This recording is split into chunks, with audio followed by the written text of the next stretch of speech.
13h30 à Kinshasa. Mesdames et messieurs, bienvenue dans ce journal de la mi-journée. Ouvrons ce journal avec le communiqué du bureau provisoire de l'Assemblée nationale qui convie les députés nationaux à prendre part à la plénière de ce mercredi 22 mai 2024 consacrée à l'élection du bureau définitif de la Chambre basse du Parlement. La mise en place du bureau définitif est la dernière mission du bureau provisoire. Suivez la liste des candidats retenus pour les 7 postes du bureau. Les députés nationaux sont conviés à prendre part à une plénière de ce mercredi 22 mai au Palais du Peuple, siège du Parlement congolais. Selon un communiqué du bureau provisoire de l'Assemblée nationale, signé par la première secrétaire Zouzi Oumba Persi, la représentation nationale va finalement élire le membre du bureau définitif. Après les tractations conformément aux orientations et instructions de Félix Tshisekedi, autorité de référence de l'Union sacrée de la nation, un compromis a été trouvé finalement au sujet de la liste des candidats de l'Union sacrée de la nation, majorité parlementaire à ces élections. Selon la nouvelle liste, les tickets de l'Union sacrée de la nation se présentent comme suit.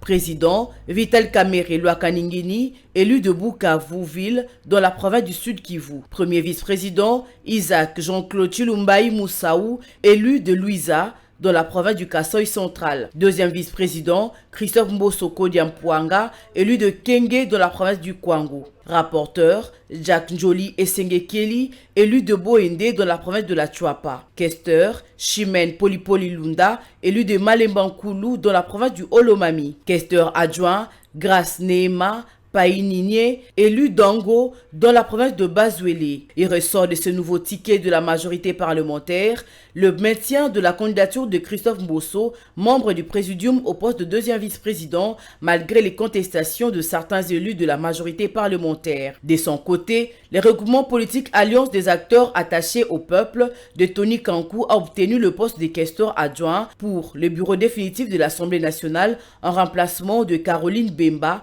du Mouvement de libération du Congo MLC. Selon le député national Steve Mbikai, qui a annoncé cette nouvelle, il a été demandé à leur regroupement de choisir une candidate ressortissante de la Grande Orientale. N'ayant pas un tel profil, la AAP a coalisé avec le regroupement Coalition de démocrates Côte Jean-Lucien Boussa, qui a présenté la candidature de Grace Neema Païninie, élu du territoire d'Ango. Sur cette liste, si la majorité parlementaire a mis de l'ordre en retirant certaines candidatures de ses membres, ce n'est pas le cas de l'opposition avec le poste du rapporteur adjoint.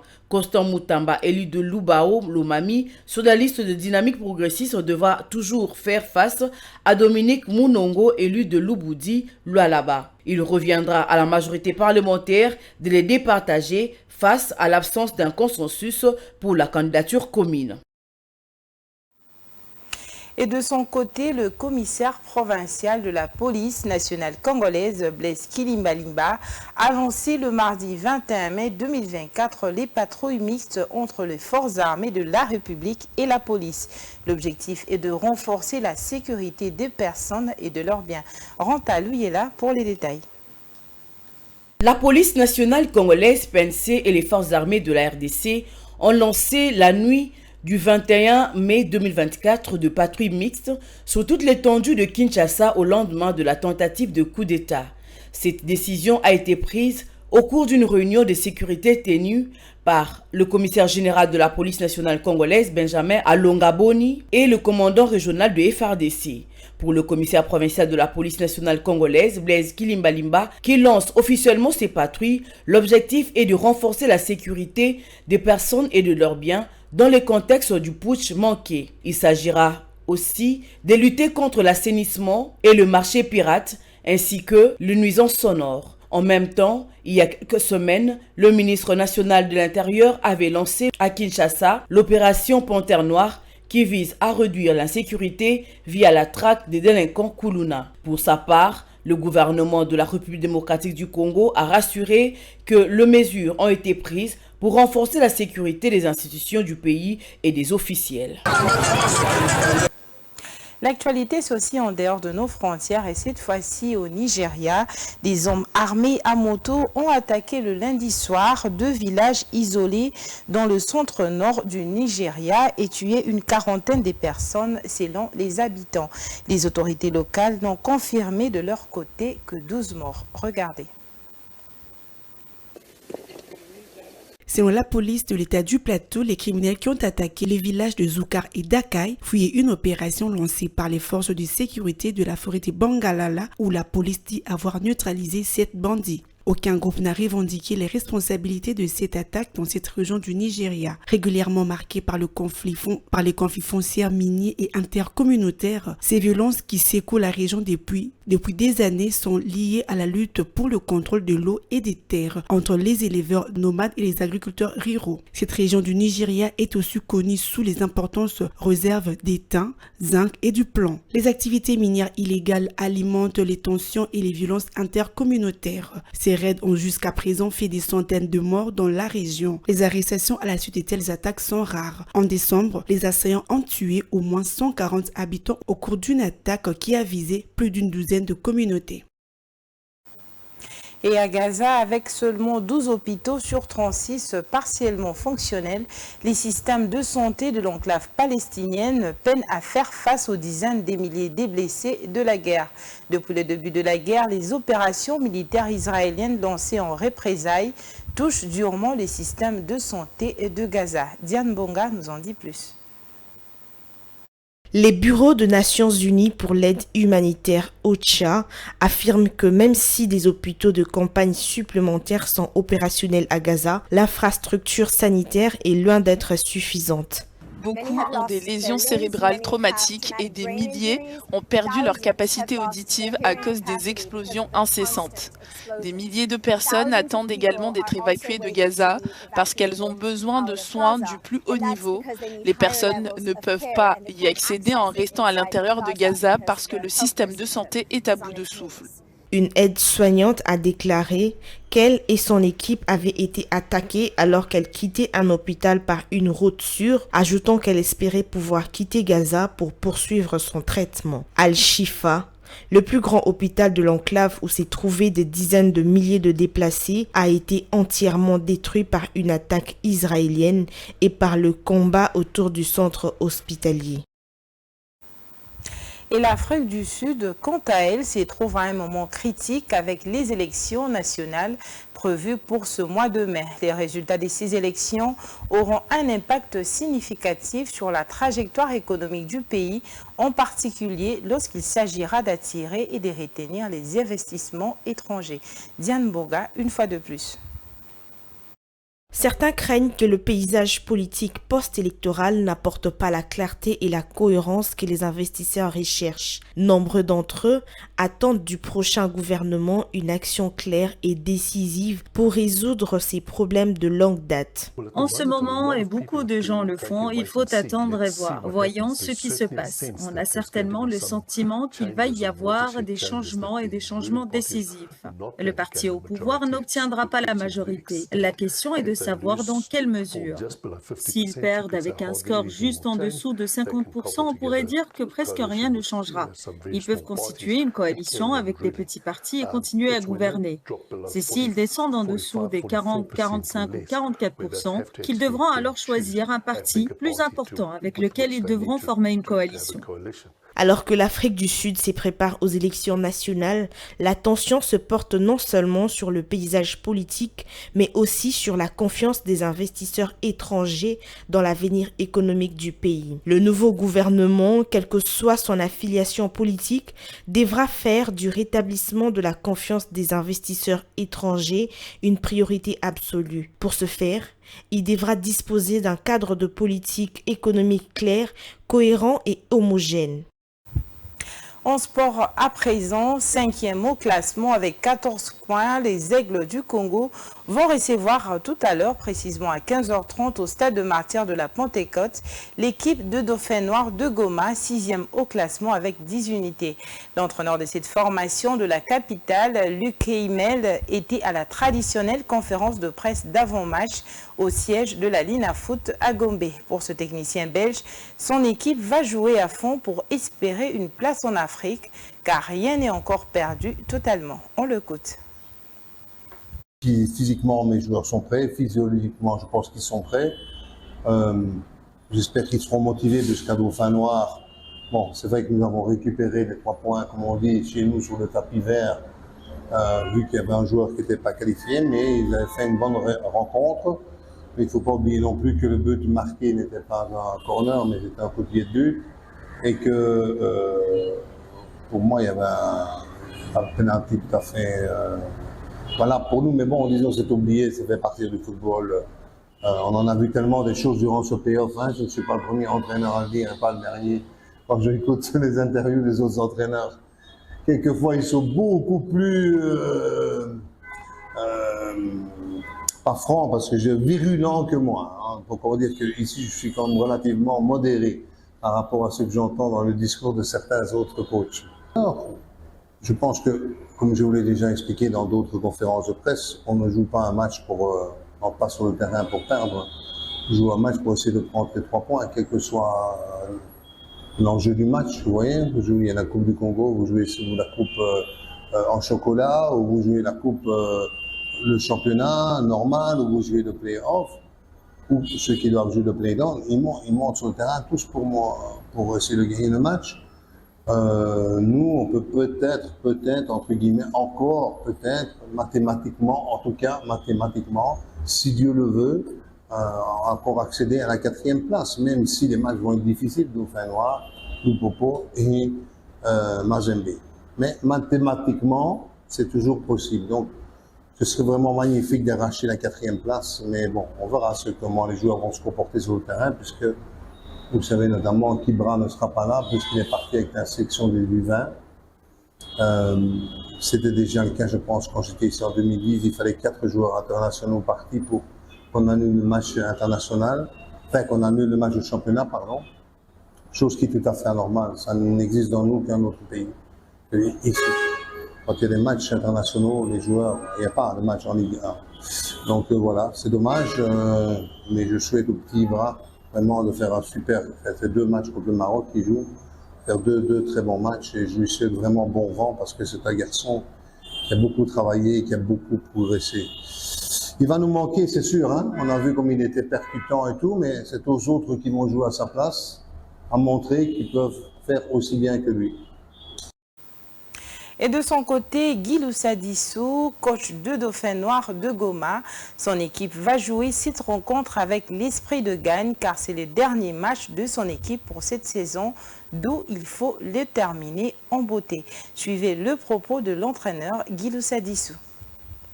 D'une défaite lourde à Lubumbashi contre le tout-puissant Mazembe.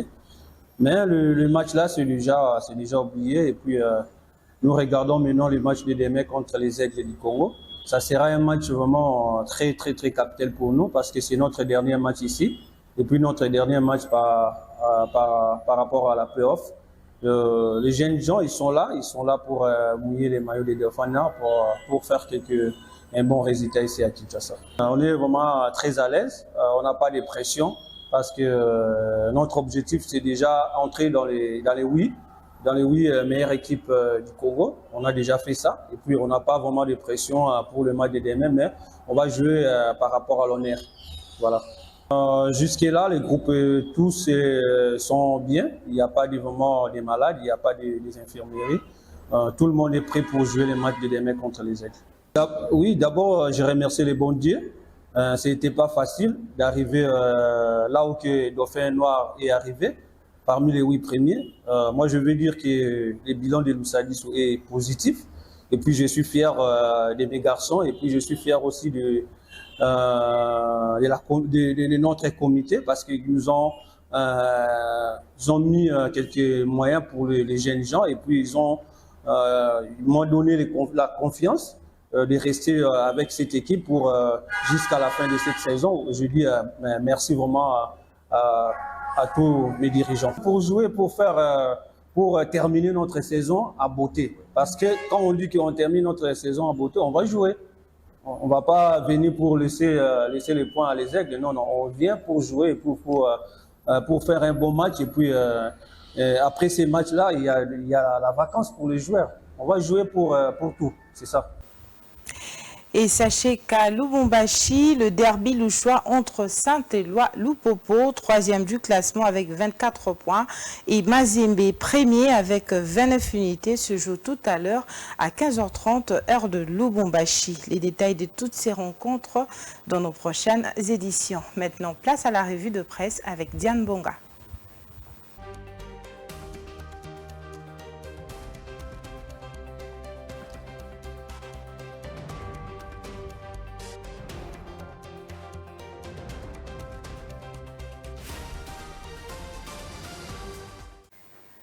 Mesdames et messieurs, bienvenue à cette revue de presse. Après l'épisode de la tentative de renversement des institutions politiques, les journaux parus ce mercredi 22 mai 2024 se tournent vers la commune de Lingouala, précisément au Palais du Peuple, siège du Parlement, où se tient, sauf imprévu ce mercredi, l'élection de membres du bureau définitif de l'Assemblée nationale.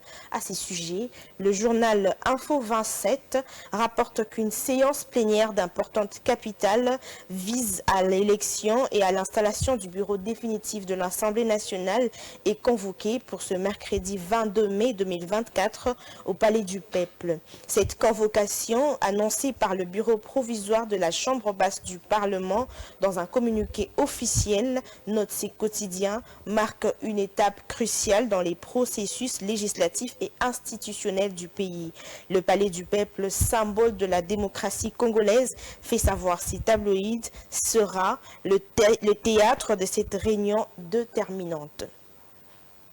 Sur les mêmes volets, signale Média Congo que le bureau provisoire de l'Assemblée nationale a rendu public ce mardi la liste de candidats retenus pour l'élection du bureau définitif qui aura lieu ce mercredi à Kinshasa. Selon ces portails, cette publication fait suite au dépôt du rapport de commission chargée d'examiner les candidatures pour le poste stratégique de président, indique ces quotidiens.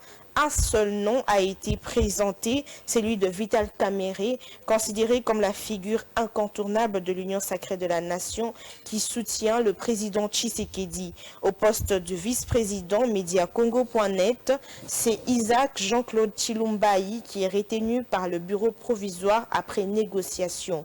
Ce journal fait savoir que Christophe Mbosso s'approche au poste du deuxième vice-président de la Chambre basse du Parlement, malgré la pression de certains députés. Forum d'Ozas pense que la séance de ce mercredi, telle qu'elle a été convoquée par Persine Zouzi Oumba, la première secrétaire, la nouvelle majorité parlementaire constituée essentiellement des députés nationaux de l'Union sacrée, dont l'appel à l'éveil de conscience a été lancé le week-end dernier lors d'une séance directe à la Cité de l'Union africaine par Félix Tshisekedi, n'auront qu'à entériner le ticket tout en départageant Constant Moutamba et Dominique Mounongo au poste de rapporteur adjoint qui en principe a été réservé à l'opposition. Dans le reste de l'actualité, le franc congolais s'est légèrement déprécié des 0,10% à l'indicatif sur le marché d'échange en République démocratique du Congo, situant les taux à 2787 francs de dollar américain. À l'indicatif, a-t-on appris mardi d'un communiqué de la Banque centrale du Congo. Au 16 mai 2024, le franc congolais s'est légèrement déprécié de 0,10% à l'indicatif et 0,22% au parallèle en rythme hebdomadaire, a-t-on lu dans la note de conjoncture de la BCC du 10 au 16 mai 2024. Les taux s'y sont situés à 2787 francs le dollar américain à l'indicatif et 2802 francs congolais au parallèle, fait savoir l'ACP. Clôturons cette ronde avec actualité.cd qui renseigne que les avocats de la République démocratique du Congo dans l'affaire de la chaîne d'approvisionnement d'Apple affirment avoir reçu l'aval du gouvernement congolais d'explorer différentes options juridiques et prendre des initiatives en vertu de la loi américaine et de la loi française pour traîner les géants américains devant les instances judiciaires. Selon un communiqué rendu public ce mercredi 22 mai, cette démarche vise à établir judiciairement les responsabilités d'Apple dans les actes allégués et dénoncés, à savoir les blanchiments des minéraux dits 3T, étain, tantal et tungstène, cruciaux pour l'industrie de l'électronique, de l'automobile, de l'aviation et des énergies renouvelables par les biais du Rwanda et des entités privées. Madame, Messieurs, c'est la fin de la lecture de nos journaux. Merci de votre attention soutenue. À très vite.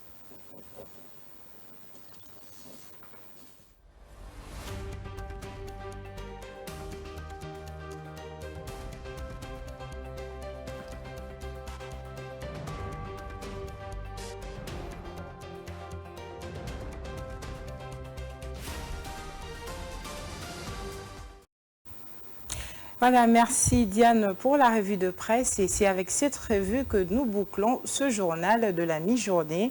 Retrouvez la grande édition à 19 h avec Ranta Luyela. D'ici là, portez-vous bien et bonne suite de programmes sur nos antennes.